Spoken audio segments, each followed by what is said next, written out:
Would you stay in an Airbnb? I stayed in an Airbnb while filming this movie. And it wasn't just any Airbnb. It was literally called the Old Rustic Cabin.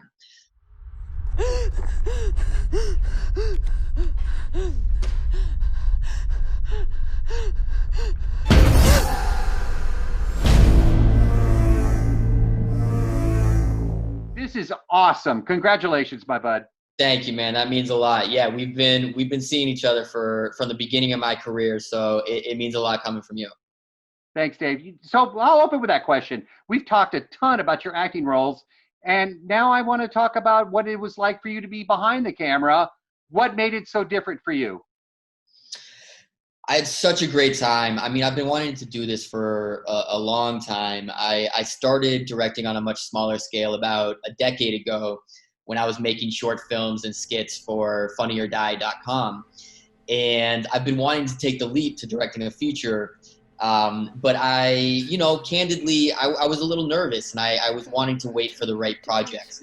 And when I wrote this script with my friend Joe Swanberg, I just realized like I knew these characters in this story more intimately than anyone, and all the fears I had went away, and I just felt excited because I had such a strong vision for what I wanted to do.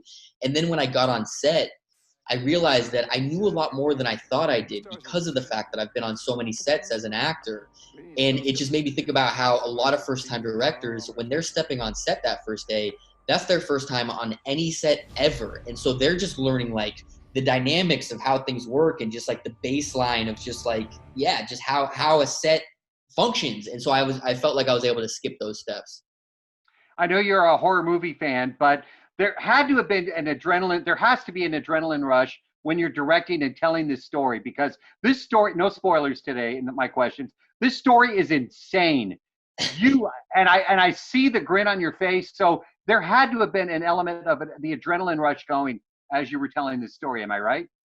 I mean, there was adrenaline in the sense that, yes, I had a say in every part of the process, and a lot of people, everyone was coming to me for answers.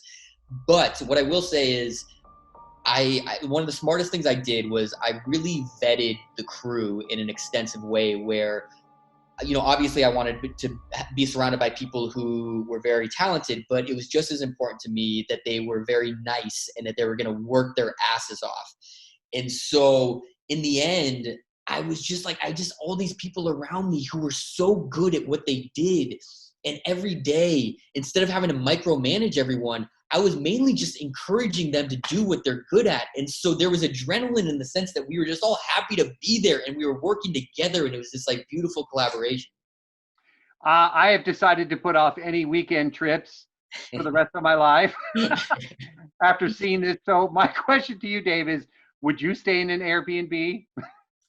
I stayed in an Airbnb while filming this movie. And it wasn't just any Airbnb. It was literally called the Old Rustic Cabin. So I guess I'm just trying to push the limits for myself whenever I can. But, the whole conceit of this film, it was inspired by my own paranoia about the concept of home sharing, and just thinking about how the country is as divided as it's ever been and no one trusts each other, yet we trust staying in the home of a stranger simply because of a few positive reviews online. But I guess I was just trying to like figure out like the mentality of why, even though we know the risk of staying in a stranger's home, why we still subject ourselves to that and put ourselves in potential danger. Um, I guess my time is coming up, but I will tell you right now, I miss you a ton. Please stay safe. I watched this with my mom. She was screaming, like she literally was screaming throughout the whole thing. She was like having the seizures. So was I. You did a great job, man, and I'm really proud of you. So I appreciate it, man. It's always nice to see your face. you too, bud. Say hi to Allison for me, and please stay safe. And I can't wait to see you in person. Okay. Back at you, man.